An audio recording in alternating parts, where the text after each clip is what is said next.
है महाराज, तभी से क्या कर रहे थे? फिर से सब बात बोलना होगा।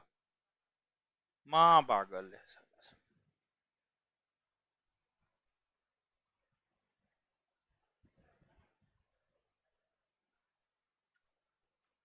जिनको नहीं मिला है लीजिए क्वेश्चन।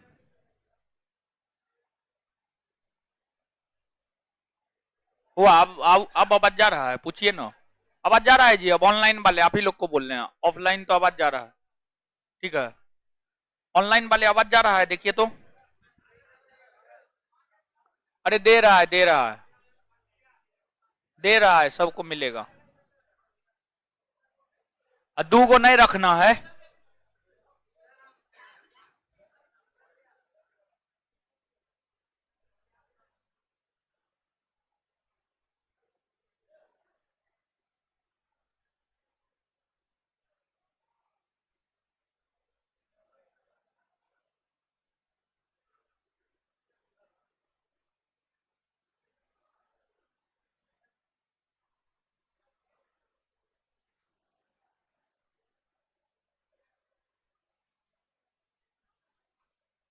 मिला जी सबको? अब बढ़ाइए आगे। अब किसको किसको नहीं मिला है? और कहिए लाने के लिए, घट गया है। किसको किसको नहीं मिला? अब हाथ खड़ा कीजिए। 1 2 3 4 5 6 7 8 9 10 11 25 को और कहिए, जल्दी लेके आएगा।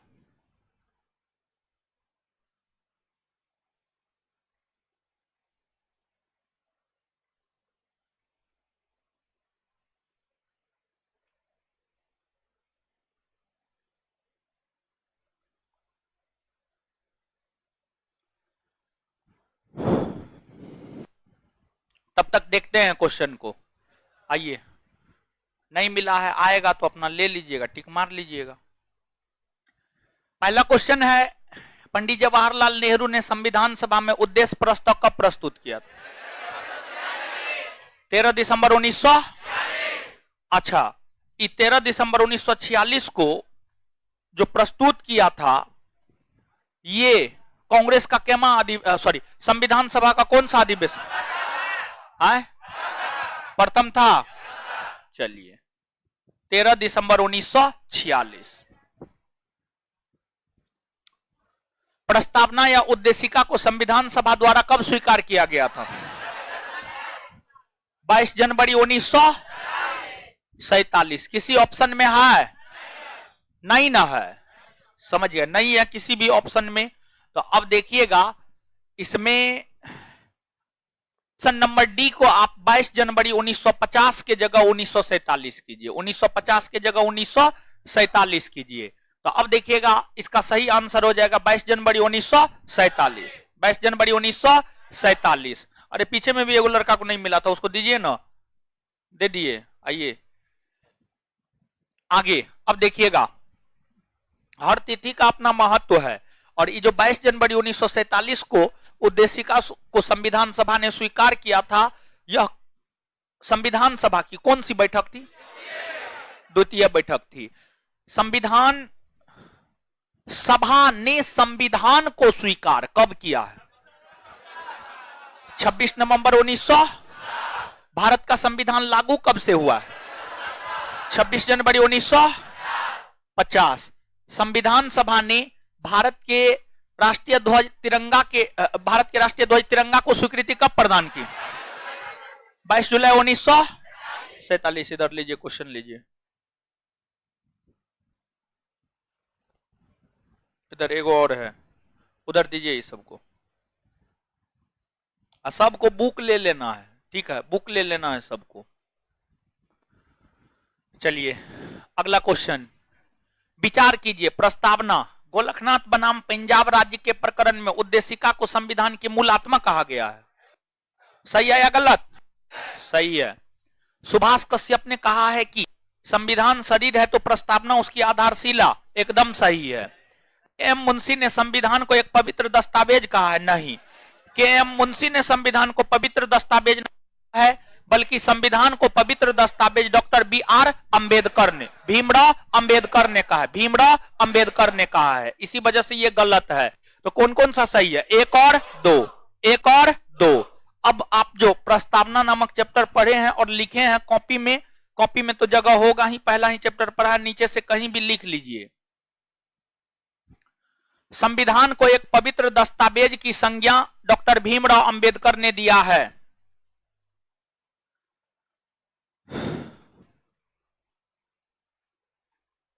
लिखिएगा, संविधान को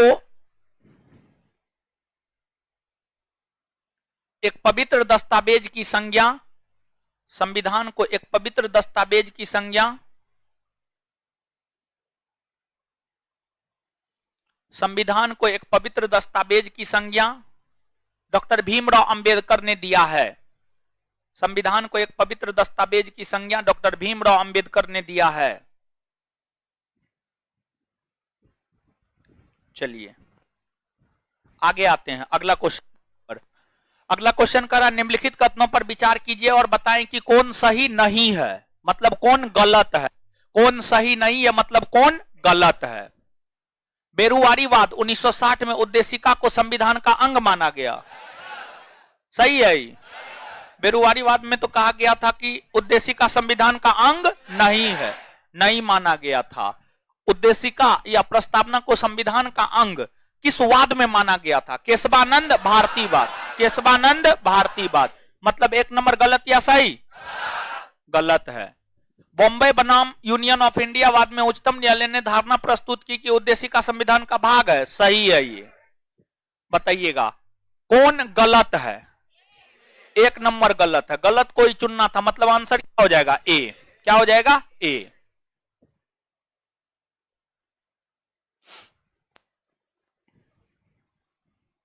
आगे, निम्न में से किसने प्रस्तावना को संविधान का परिचय पत्र कहा? एन.ए. पालकीवाला, एन.ए. पालकीवाला। किसने यह विचार प्रस्तुत किया है कि प्रस्तावना हमारे दीर्घकालिक सपनों का विचार है? सर अल्लादी कृष्ण स्वामी, सर अल्लादी कृष्ण स्वामी अय्यर। देखिए कल 6 गो विद्वान का विचार लिखाए थे, आया ना? लिखाए थे ना? उसमें देखिए 2 गो विद्वान का विचार याद रखना बहुत ज्यादा जरूरी है। कॉपी है तो वहां पर स्टार मार दीजिए और लिख दीजिए VBI। एगो के एम मुंशी, दूसरा सर अल्लादी कृष्ण स्वामी अय्यर। ये दोनों विद्वान का विचार याद रखना जरूरी है। सर अल्लादी कृष्ण स्वामी अय्यर और के एम मुंशी, यही 2 गो का विचार याद रखना है। बाद बाकी विचार नहीं भी याद रखते हैं कोई दिक्कत नहीं है। देखिए ये दोनों आपको अपने आप याद रह जाएगा। कैसे याद रह जाएगा तब थोड़ा सा गौर कीजिएगा। देखिए दीर्घकालिक सपनों का विचार, यह हमारे दीर्घकालिक सपनों का विचार है। द शब्द आ रहा है। Sir Alladi Krishna Swami Iyer, the शब्द आ रहा है। तो द अल्लादी में भी आ रहा है, दीर्घकालिक सपनों का विचार है। द इसमें भी आ रहा है। तो द समझे, दीर्घकालिक सपनों का विचार है अल्लादी कृष्ण स्वामी अय्यर। जब ये याद रह जाएगा तो दूसरा वाला हमारे संप्रभु लोकतांत्रिक गणराज्य का भविष्य फल है, दूसरा वाला तो खुद ब खुद अपने आप याद रह जाएगा। समझ गए? और यही 2 का याद रखना जरूरी है। बाद बाकी पंडित ठाकुर प्रसाद भार्गव हो, आर्नेस्ट बार्कर हो, मोहम्मद हिदायतुल्लाह हो, या फिर अन्य कोई भी विद्वान हो जिसने प्रस्तावना को लेकर अलग अलग बातें कही है, नहीं भी याद रखते हैं कोई दिक्कत नहीं है।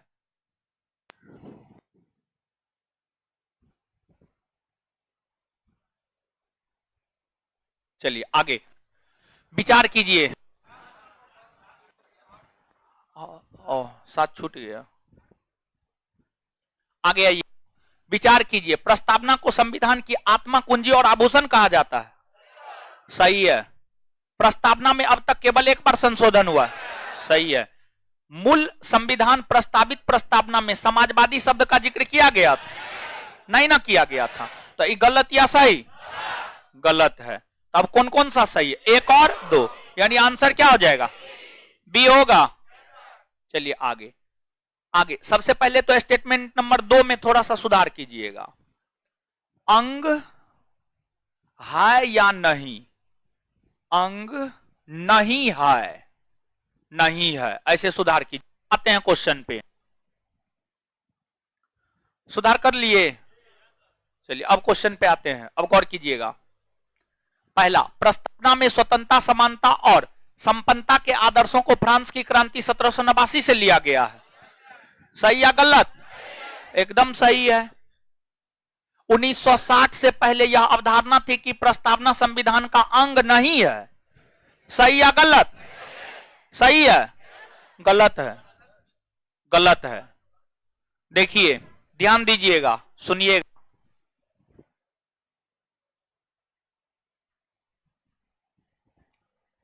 संविधान 1950 में लागू हुआ।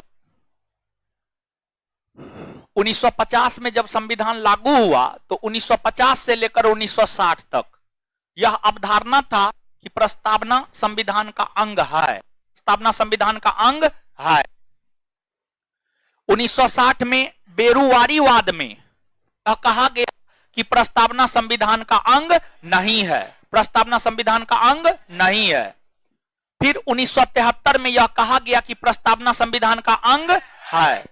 और 1973 से लेकर आज काय कट रहा है?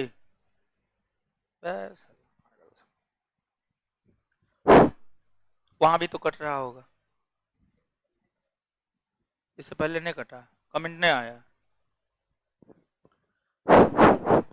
चलिए, तो 1973 से लेकर 1973 में यह कहा गया प्रस्तावना संविधान का अंग है, और 1973 से लेकर आज तक यह माना जाता रहा है कि प्रस्तावना संविधान का अंग है। तो अब देखिएगा, कब से कब तक यह माना गया प्रस्तावना संविधान का अंग नहीं है? तो 1960 से लेकर के 1973, 1960 से लेकर 1973 तक प्रस्तावना के विषय में यह माना गया कि प्रस्तावना संविधान का अंग नहीं है। 1960 से पहले भी प्रस्तावना संविधान का अंग माना जाता था और 1973 के बाद भी माना जाता रहा है, लेकिन 1960 से 73 के बीच में यह माना गया कि प्रस्तावना संविधान का अंग नहीं है। तो अब बताइएगा, 1960 से पहले यह अवधारणा थी कि प्रस्तावना संविधान का अंग नहीं है। क्या ऐसी अवधारणा थी? 1960 पहले यह अवधारणा थी, 1960 से पहले यह अवधारणा थी कि प्रस्तावना संविधान का अंग है। प्रस्तावना संविधान का अंग है। यहां पे कह रहा नहीं है, मतलब गलत या सही? गलत है। आगे, केशवानंद भारती मामले 1973 में उच्चतम न्यायालय ने यह व्यवस्था दी कि प्रस्तावना संविधान का अंग है। सही है गलत? सही है। उच्चतम न्यायालय ने LIC ऑफ इंडिया मामले में यह व्यवस्था दी कि प्रस्तावना संविधान का एक आंतरिक हिस्सा है। एकदम सही है। 1, 3 और 4, 1, 3 और 4 किसी ऑप्शन में है? नहीं है।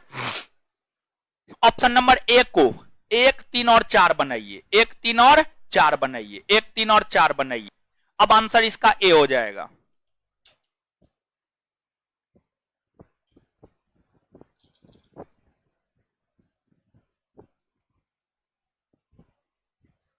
आगे, डेमोक्रेसी शब्द को कितने शब्दों को मिलाकर बना?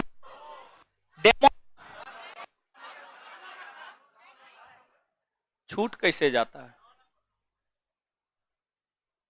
चलिए, निम्न में से किसने यह विचार प्रस्तुत किया है कि प्रस्तावना हमारी संप्रभु लोकतांत्रिक गणराज्य का भविष्य? KM Munshi. KM Munshi.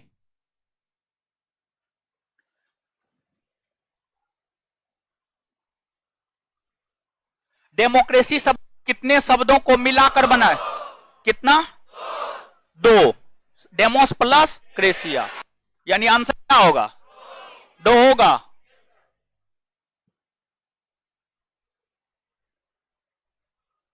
Demos का शाब्दिक अर्थ क्या है? डेमोस का शाब्दिक अर्थ लोग। क्रेसिया शाब्दिक अर्थ? क्रेसिया शासन। संविधान की प्रस्तावना में सामाजिक, आर्थिक एवं राजनीतिक न्याय का आदर्श किस देश संविधान से? पूर्व सोवियत संघ। अब पूर्व सोवियत संघ को आज हम लोग क्या कहते हैं? क्या कहते हैं? रूस। पूर्व सोवियत। चलिए आगे, निम्नलिखित अवतरण में हम भारत के लोग भारत को एक संप्रभुत्व संपन्न समाजवादी निरपेक्ष लोकतंत्रात्मक गणराज्य बनाने के लिए तथा उसके समस्त नागरिकों को सामाजिक राजनीतिक न्याय विचार, अभिव्यक्ति, विश्वास, धर्म और उपासना की स्वतंत्रता, प्रतिष्ठा और अवसर की समता प्राप्त कराने के लिए तथा उन सब में व्यक्ति की गरिमा और राष्ट्र की एकता और अखंडता सुनिश्चित करने वाली बंधुता बढ़ाने के लिए दृढ़ संकल्प होकर अपनी संविधान सभा में आज देश को एतद द्वारा इस संविधान 26 नवंबर 1900 यूपीएससी का पूछा हुआ क्वेश्चन, यूपीएससी संविधान में हमारे राष्ट्र का उल्लेख किस या किन नामों से किया गया? देखिए ध्यान दीजिए, भारतीय संविधान में मूल तौर पर 395 अनुच्छेद है। क्या अनुच्छेद? 395 अनुच्छेद। उसमें एक अनुच्छेद है अनुच्छेद 1। अनुच्छेद 1 कहता है इंडिया अर्थात भारत राज्यों का संघ है। अनुच्छेद 1 से 395 तक, अनुच्छेद 1 से लेकर 395 तक हर अनुच्छेद में भारत के लिए या तो भारत शब्द का प्रयोग हुआ है या का प्रयोग हुआ है, अलावा किसी भी अन्य शब्द का प्रयोग प्रस्तावना में नहीं हुआ है। उसके अलावा किसी भी अन्य शब्द का प्रयोग प्रस्तावना में नहीं हुआ है। तो आंसर क्या होगा? ए होगा। चलिए इस क्वेश्चन पे गौर कीजिएगा। जब पढ़ा रहे थे प्रस्तावना एकदम फरिया करके बताए थे। भारतीय गणतंत्र की 26 जनवरी 1950 को सही संवैधानिक वस्तु स्थिति क्या थी जब संविधान लागू किया गया था?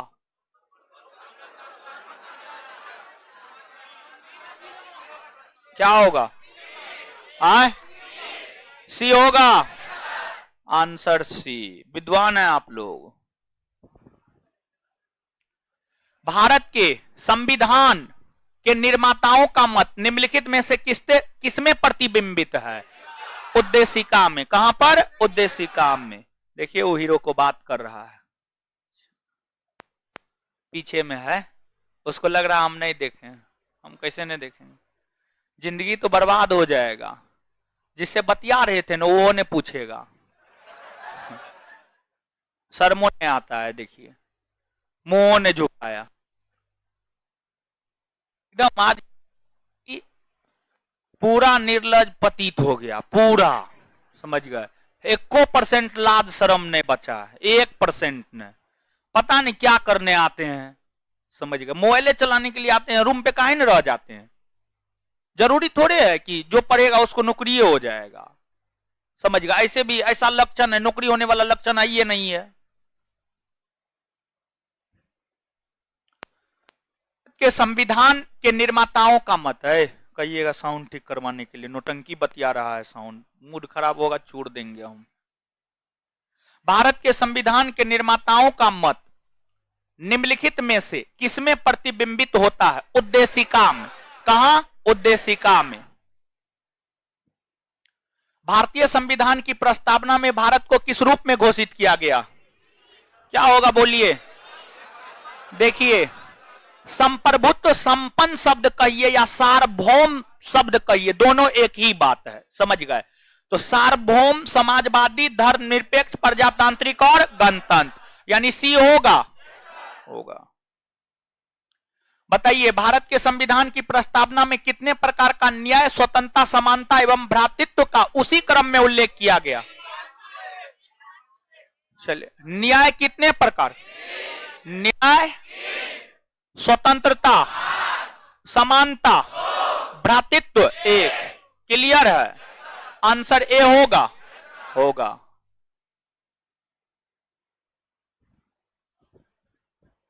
आगे, निम्न शब्दों पर विचार करें। समाजवादी, प्रजातांत्रिक, सार्वभौमिक, धर्मनिरपेक्ष। सही शब्द को विचारानुसार क्रम दीजिए। मतलब सबसे पहले कौन शब्द है, उसके बाद कौन है, उसके बाद कौन है? सबसे पहले कौन शब्द इसमें? सार्व, उसके बाद समाज, उसके बाद CAD एवं B, यानी आंसर क्या होगा? ए। निम्नलिखित शब्दों में से कौन से शब्द 42वें संवैधानिक संशोधन द्वारा प्रस्तावना में जोड़े गए हैं? समाजवाद जोड़ा गया है, ग्राम पंचायत नहीं ना, पंथ निरपेक्षता, संप्रभुत्व संपन्न नहीं ना, एक और, मतलब आंसर भी होगा। भारतीय संविधान की प्रस्तावना में समाजवादी शब्द किस संविधान संशोधन के तहत? 42वां संविधान संशोधन। निम्न में से कौन सा 42वें संविधान संशोधन के माध्यम से भारत के संविधान की प्रस्तावना में जोड़ा गया? समाजवाद और यहां पे देखिए संप्रभुता शब्द का मतलब समझते हैं ना? नहीं समझते हैं? समझते होंगे। व्यक्ति की गरिमा एकदम समझते होंगे। निजता नहीं समझते हैं? समझते होंगे। वो तो उसका इंग्लिश होता है, यानी पूछे इस शब्द का मतलब समझते हैं तो इंग्लिश बोल। ठीक है। हाँ। भारतीय संविधान की प्रस्तावना में धर्मनिरपेक्ष और समाजवादी शब्द जोड़े गए 42वां संविधान संशोधन द्वारा। छोटा नहीं ना है क्वेश्चन? क्वेश्चन बनाता है, समझ में आ रहा है? चलिए, एकदम बोझे हैं पृथ्वी पर का? बोझ नहीं ना? कुछ कीजिएगा ना, कि ऐसे ये जीवन भर बेलना बेलते रह जाइएगा? चलिए देखिए, उलट खड़ा हुआ इसे देख रहा है। निम्नलिखित में से कौन भारत को धर्मनिरपेक्ष राज्य वर्णित करता है? प्रस्तावना। कल एगो विद्यार्थी इसको लेकर के क्वेश्चन किया था, जो भी किए थे, हमको तो चेहरा ध्यान नहीं है, तो देख लीजिए यहाँ पे आप जो फंसे थे। मौलिक अधिकार में तो पहले ये से है धार्मिक स्वतंत्रता के अधिकार की चर्चा। मौलिक अधिकार में धार्मिक स्वतंत्रता के अधिकार की चर्चा 25 से 28 तक है, लेकिन कोई अनुच्छेद ये स्पष्ट नहीं करता है भारत एक धर्मनिरपेक्ष राष्ट्र होगा। मौलिक अधिकार ये स्पष्ट नहीं करता है। जो भी लोग हैं जो क्वेश्चन पूछे थे कल, ठीक है, हाँ, जो भी पूछे थे, हमको नहीं पता है, समझ गए? मौलिक अधिकार ये स्पष्ट नहीं करता है भारत एक धर्मनिरपेक्ष राष्ट्र है। भारत एक धर्मनिरपेक्ष राष्ट्र है, यह स्पष्ट करता है संविधान की प्रस्तावना। कौन? प्रस्तावना। बताइए आंसर क्या होगा? संविधान की प्रस्तावना। निम्नलिखित शब्दों में से कौन सा शब्द सन 19 में भारतीय संविधान की प्रस्तावना में सम्मिलित नहीं था? अखंडता नहीं ना था, बाद में जोड़ा गया है ना 1976 में। चलिए 1976 में जोड़ा गया और लागू 1977 में हुआ। शब्द शब्द में फर्क हो जाता है, समझिए। अगर कहेगा कब जोड़ा गया तो आंसर 76 और कब लागू हुआ तो आंसर 77, तो शब्दों पे गौर करना है, समझ गए?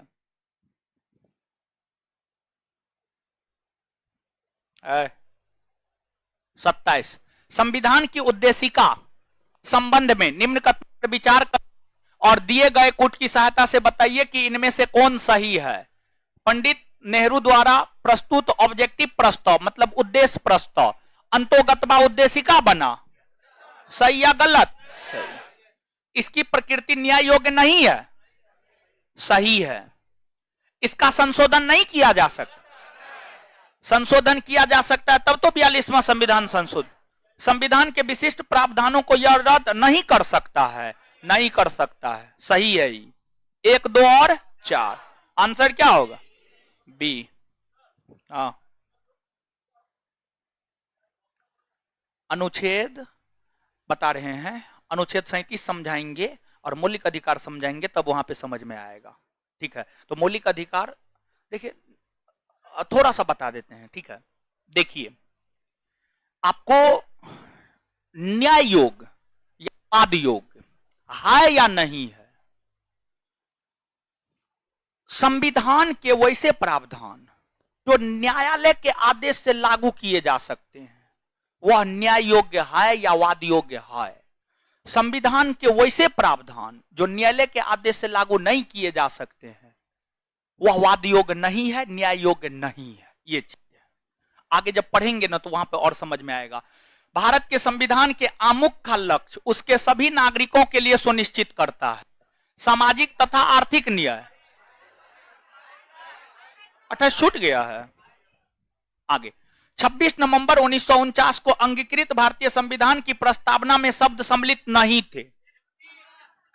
समाजवादी, पंथ निरपेक्ष और अखंडता। ये तीनों शब्द तो 1976 में न जोड़ा गया।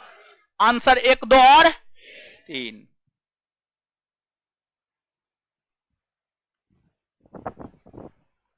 भारत के संविधान के आमुख का लक्ष्य उसके सभी नागरिकों के लिए सुनिश्चित करना सामाजिक तथा आर्थिक न्याय न है। विचार और अभिव्यक्ति की स्वतंत्रता है। अवसर की समानता, व्यक्ति की प्रतिष्ठा। आंसर क्या होगा? सभी चारों। भारत में लौकिक सार्वभौमिकता है क्योंकि संविधान की प्रस्तावना आरंभ होती है हम भारत के लोग, हम भारत के लोग शब्द से। हम भारत के लोग शब्दों का प्रयोग भारतीय संविधान में कहां किया गया? संविधान की सभी व्यक्ति पूर्णता और समान रूप से मानव है, यह सिद्धांत जाना जाता है सार्वभौमिकता। सार्वभौमिकता। भारत के संदर्भ में निम्न में से कौन धर्मनिरपेक्ष शब्द का सही भाव व्यक्त करता है? अगर आप पढ़ाए हैं, समझे हैं तो आंसर बताइए। क्या होगा? 4 नंबर होगा। चलिए, इसका मतलब है पढ़ाना सार्थक है। निम्न में से कौन सा शब्द भारत के संविधान की उद्देशिका में नहीं है? कौन शब्द नहीं है? लोक कल्याण राज्य के नीति निर्देशक तत्व में है। राज्य के नीति निर्देशक तत्व में स्पेशली अनुच्छेद 38 में है और अप्रत्यक्ष तौर पर लगभग राज्य के नीति निर्देशक तत्व के अंतर्गत हर अनुच्छेद में आपको देखने को मिलेगा। नीचे से कॉपी में नोट डाउन कीजिएगा।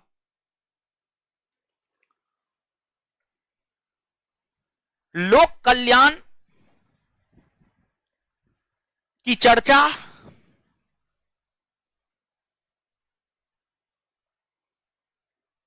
लोक कल्याण की चर्चा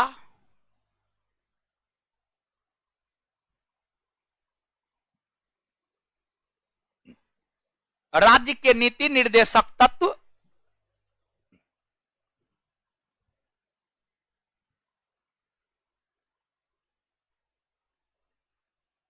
में है।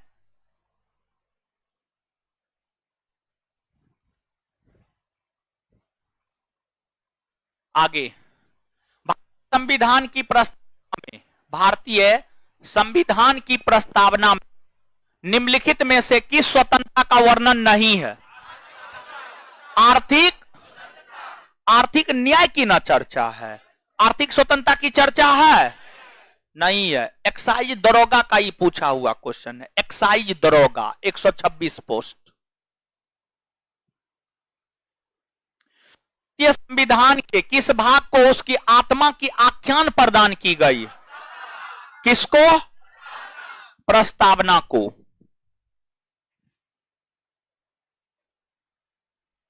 आगे, संविधान निर्माताओं ने किस पर विशेष ध्यान दिया था? प्रस्तावना पर। किस पर? भारत में जनप्रिय संप्रभुता है क्योंकि के संविधान की प्रस्तावना शुरू होती है हम भारत के लोग से। संविधान की प्रस्तावना में प्रयुक्त शब्द सेक्युलर का अर्थ है सभी नागरिकों को धर्म एवं उपासना की स्वतंत्रता। शब्द धर्मनिरपेक्ष भारत के संविधान की प्रस्तावना में जोड़ा गया था। इसके विषय होगा। इसके विषय में निम्नलिखित कथनों में से कौन सही है? यह वर्ष 1976 में जोड़ा गया था। सही या गलत? 44वां संविधान संशोधन, 42वां मूल संविधान में था? नहीं ना था। आंसर क्या होगा? एक और, यानी बी। भारतीय संविधान की प्रस्तावना में लिखित हम भारत के लोग से क्या अर्थ निकलता है?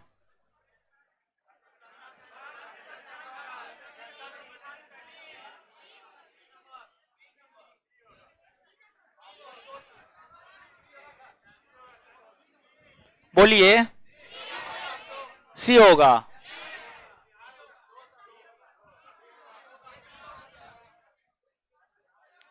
बी होगा। समाजवाद का अर्थ है सामाजिक न्याय। सामाजिक न्याय। भारतीय संविधान की प्रस्तावना पर किस क्रांति का प्रभाव नहीं झलकता है? चीन की क्रांति। बोल्शेविक क्रांति को ही रूसी क्रांति भी कहते हैं, या रूसी क्रांति को भी बोल्शेविक क्रांति भी कहते हैं। संविधान के अंतर्गत भारतीय लोकतंत्र के आदर्शों को हम कहां देख सकते हैं? प्रस्तावना में। कहां? किस वर्ष भारत एक प्रभुत्व संपन्न प्रजातांत्रिक गणराज्य बना? 1950। देखिए, सुनिए, भारत संप्रभुत्व संपन्न 1947 में बन गया, लेकिन भारत गणराज्य तब बना जब भारत में संविधान 26 जनवरी 1950 को लागू हुआ। तो सिर्फ कहेगा संप्रभुत्व संपन्न, तब 47 हो जाएगा, लेकिन संप्रभुत्व संपन्न प्रजातांत्रिक गणराज्य कहेगा 1950 हो जाएगा। शब्दों पे गौर कीजिएगा, शब्दों पे, समझ गए? भावनाओं में नहीं बहना है। संप्रभुत्व संपन्न शब्द की निम्न में से क्या है? बताइए, क्या होगा? सी होगा? होगा। भारतीय संविधान की प्रस्तावना में जिन आदर्शों एवं उद्देश्यों की रूपरेखा दी गई है, उनकी आगे व्याख्या कहां की गई है? मूल अधिकार, राज्य के नीति निर्देशक तत्व एवं मूल कर्तव्यों में। संविधान को एक पवित्र दस्तावेज किसने कहा? डॉक्टर भीमराव।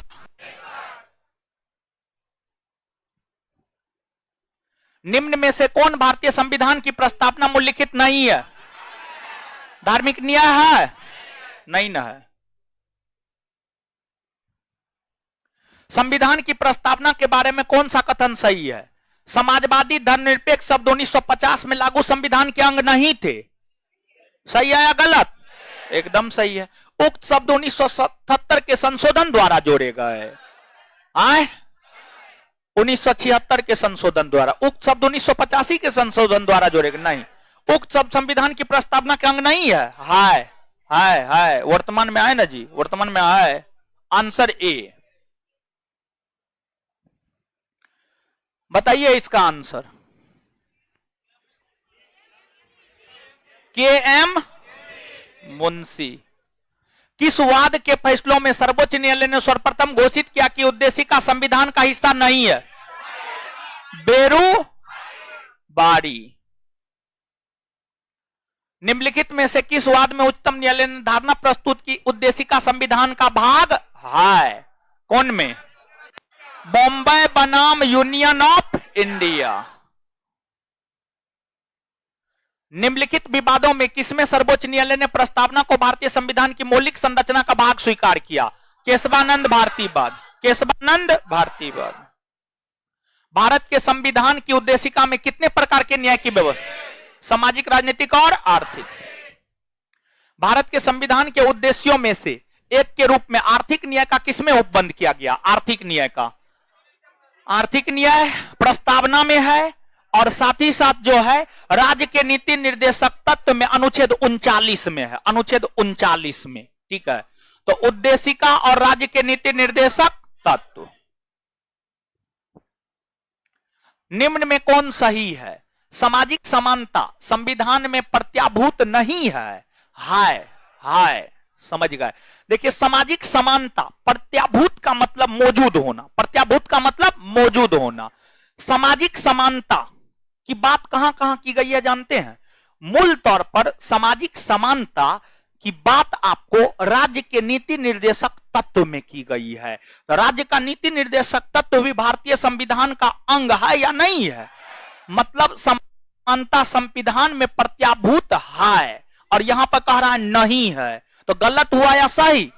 गलत। देश में सामाजिक समानता पहले से ही विद्यमान है।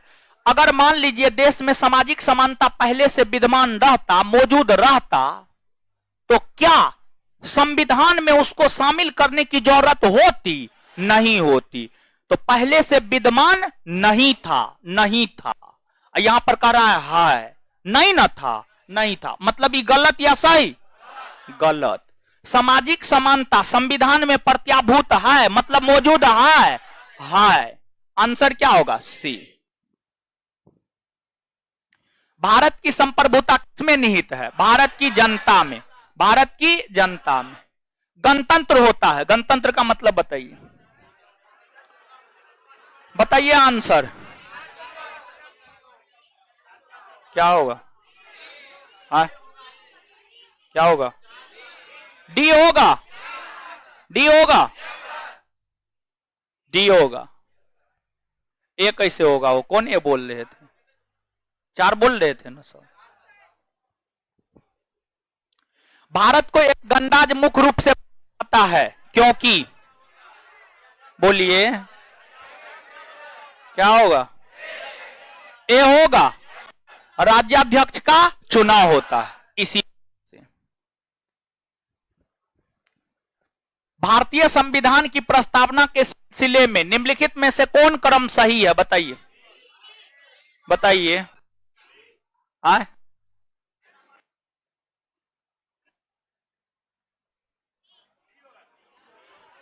डी होगा, सबके सहमति से ना।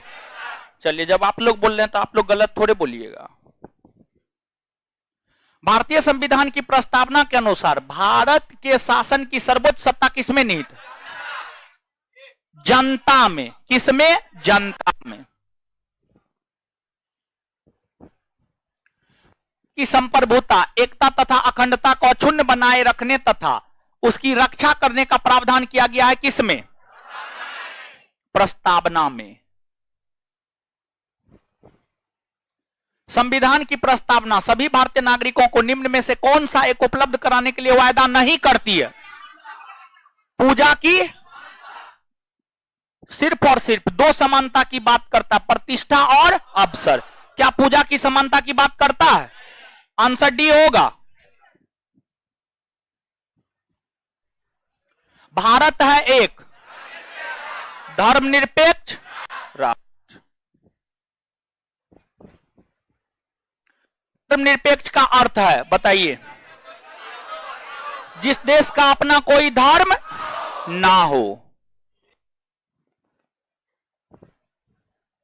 कल्याणकारी राज्य का उद्देश्य है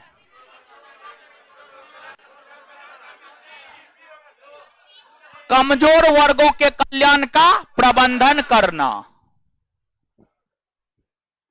42वें संविधान संशोधन अधिनियम 1976 द्वारा प्रस्तावना में किस किस शब्द को नहीं जोड़ा गया? गुट निरपेक्ष। गुट निरपेक्ष का मतलब क्या होता है जानते हैं? देखिए, सुनिएगा, समझाते हैं, थोड़ा सा गौर कीजिएगा। देखिए, 1945 ईस्वी में द्वितीय विश्व युद्ध की समाप्ति हुई। द्वितीय विश्व युद्ध की समाप्ति के बाद पूरा का पूरा विश्व दो गुट में बट गया, एक अमेरिकी गुट और दूसरा रूसी गुट। विश्व के कुछ देश अमेरिकी गुट में शामिल हुआ, विश्व के कुछ देश रूसी गुट में शामिल हुआ। लेकिन द्वितीय विश्व युद्ध के बाद कई सारे देश स्वतंत्र हुए।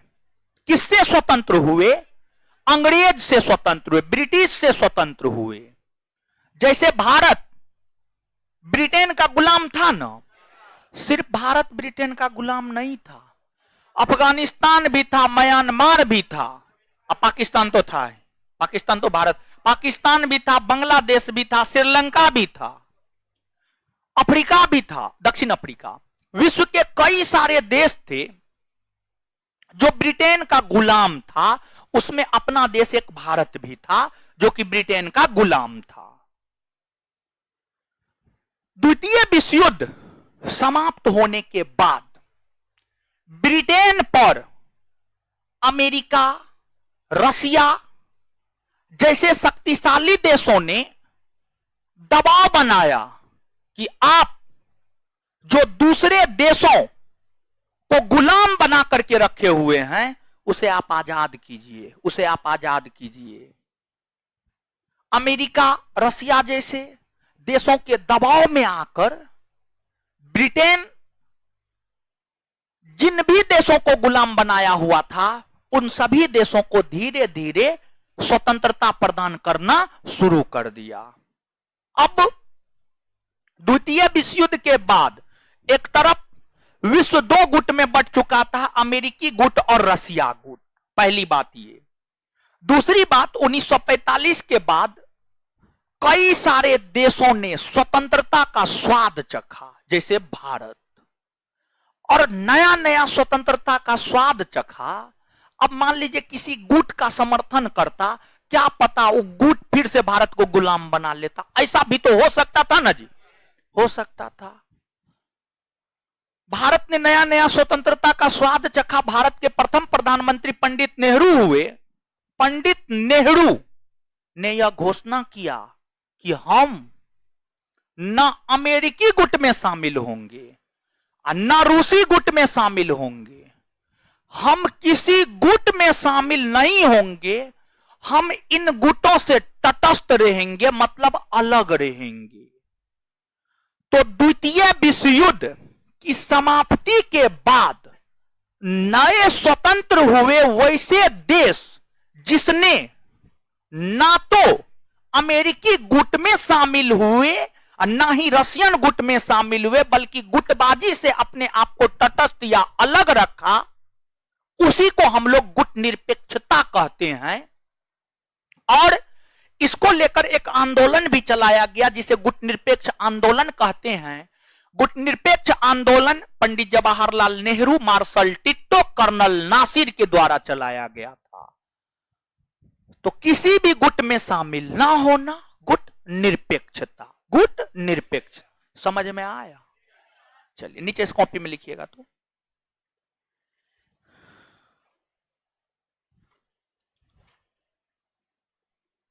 गुट निरपेक्षता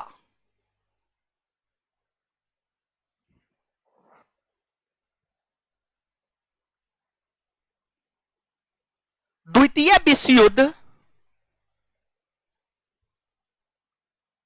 के बाद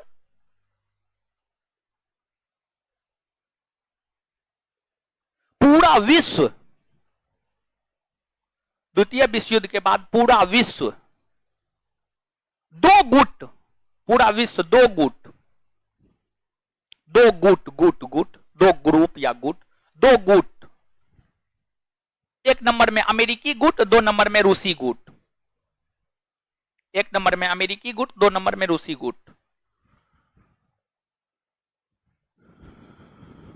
गुट निरपेक्षता में डैश दे के लिखना है, डैश दे देना है।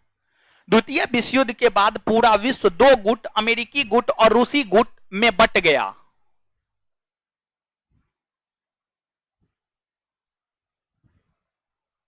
बट गया। कुछ देश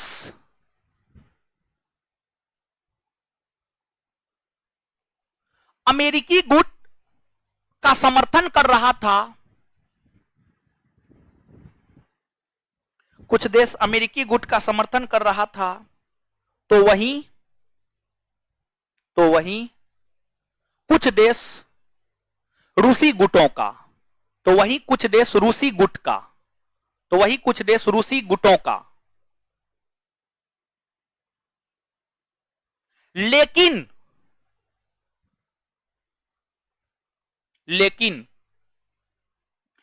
द्वितीय विश्व युद्ध के बाद, लेकिन द्वितीय विश्व युद्ध के बाद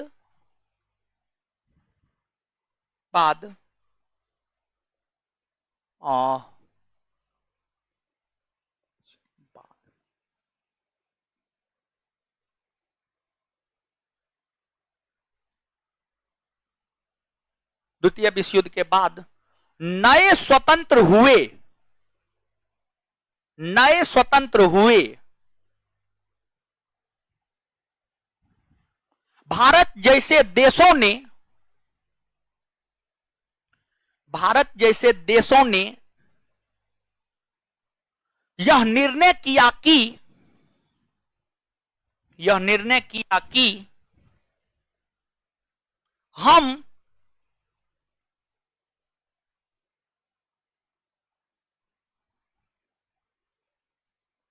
किसी गुट में शामिल ना होंगे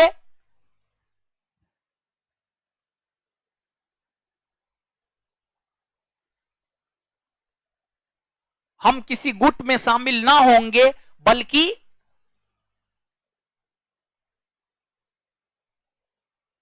गुटबाजी से अपने आप को तटस्थ रखेंगे, बल्कि गुटबाजी से अपने आप को तटस्थ रखेंगे, तटस्थ मतलब अलग, बल्कि गुटबाजी से अपने आप को तटस्थ रखेंगे,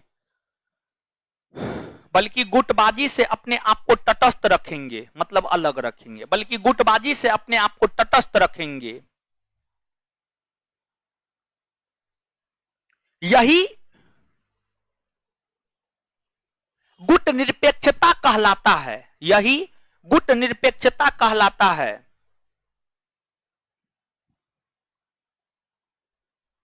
फुल स्टॉप। गुट निरपेक्ष आंदोलन के जनक, गुट निरपेक्ष आंदोलन के जनक पंडित जवाहरलाल नेहरू, कोमा कर्नल नासिर, पंडित जवाहरलाल नेहरू, कोमा कर्नल नासिर और मार्शल टिट्टो। कर्नल नासिर और मार्शल टिट्टो को माना जाता है, colonel Nasser, Nasser Nasser Nasser comma marshal Tito, marshal Tito को माना जाता है।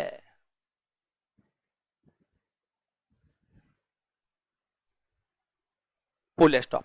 गुट निरपेक्ष आंदोलन का प्रथम सम्मेलन, उसी में कंटिन्यू, गुट निरपेक्ष आंदोलन का प्रथम सम्मेलन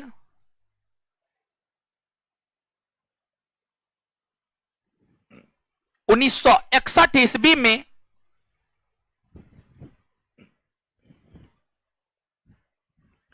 गुट निरपेक्ष आंदोलन का प्रथम सम्मेलन 1961 ईस्वी में बेलग्रेड में, बेलग्रेड में आयोजित हुआ था, बेलग्रेड में आयोजित हुआ था, बेलग्रेड में आयोजित हुआ था। गुट निरपेक्ष आंदोलन का प्रथम सम्मेलन 1961 ईस्वी में बेलग्रेड में आयोजित हुआ था। पता नहीं, यूरोप महादेश में है जी, यूरोप महादेश में है। भारतीय संविधान की प्रस्तावना से क्या स्पष्ट नहीं होता है?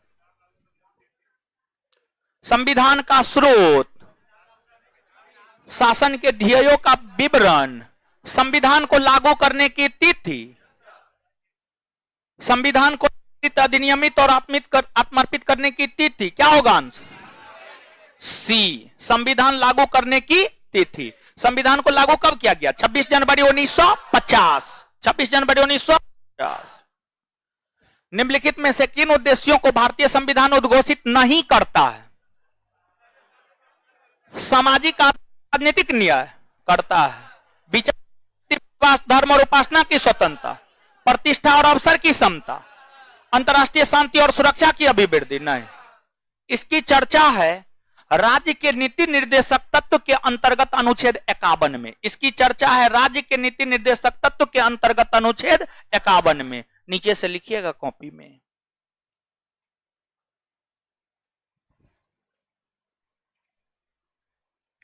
अंतर्राष्ट्रीय शांति और सुरक्षा की अभिवृद्धि, अंतर्राष्ट्रीय शांति और सुरक्षा की अभिवृद्धि, अंतर्राष्ट्रीय शांति और सुरक्षा की अभिवृद्धि की चर्चा, अंतर्राष्ट्रीय शांति और सुरक्षा की अभिवृद्धि की चर्चा राज्य के नीति निर्देशक तत्व के अंतर्गत, राज्य के नीति निर्देशक तत्व के अंतर्गत, राज्य के नीति निर्देशक तत्व के अंतर्गत अंतर्गत अनुच्छेद 51 में है, अनुच्छेद 51 में है।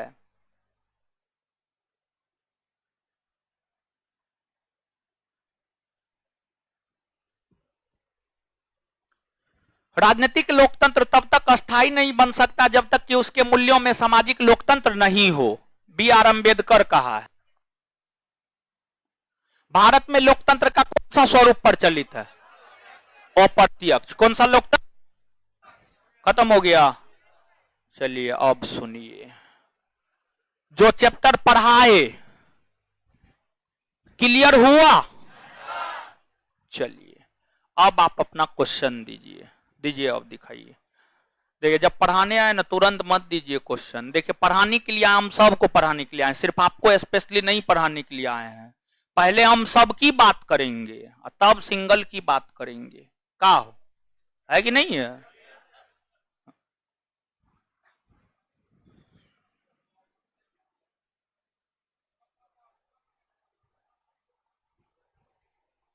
क्या नंबर 25 42 में संविधान संशोधन है के पश्चात अब भारत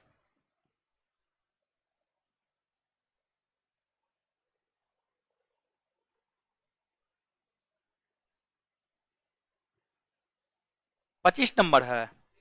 संप्रभुत्व संपन्न के बाद समाजवादी, फिर धर्मनिरपेक्ष या पंथ निरपेक्ष, फिर लोकतंत्र। चलिए इसका उत्तर होगा सी। इसका सही उत्तर होगा सी। सी इसका सही उत्तर होगा सी। अब कैसे होगा? पढ़ाए हैं, दिमाग लगाइएगा। सी इसका सही उत्तर होगा। अब कौन क्या दिया हुआ है? कुछ नहीं है। सी इसका सही उत्तर होगा। अच्छा छोड़िए ना, है छोड़िए ना, है तो सी उत्तर दिया है ना उसमें, है बोलिए ना।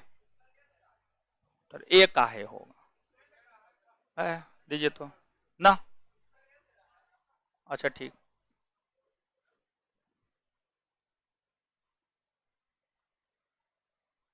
ना सी इसका उत्तर होगा, एकदम होगा, एकदम होगा। ए सी होगा, सॉरी सी होगा। ठीक है। देखिए कोई बुक नहीं है जो गलती नहीं देता, हर बुक गलती देता है। ठीक है, एक्का दुक्का गलती देता। अब ये मत सोचिएगा कि सब गलती ये है, एक्का दुक्का गलती देता है। सी इसका सही उत्तर होगा। ठीक है। हाँ महाराज ऐसा ही हो।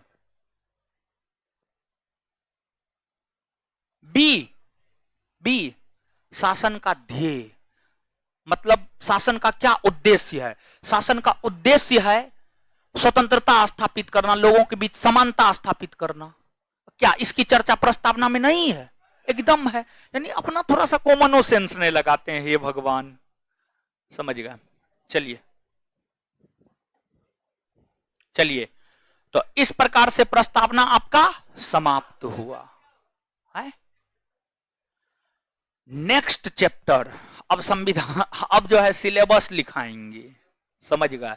और उसके बाद नेक्स्ट चैप्टर पढ़ाएंगे। क्लियर है? चलिए अब सुनिए, अब तो छुट्टी का मौसम आ गया क्या? चलिए सुनिए, आपको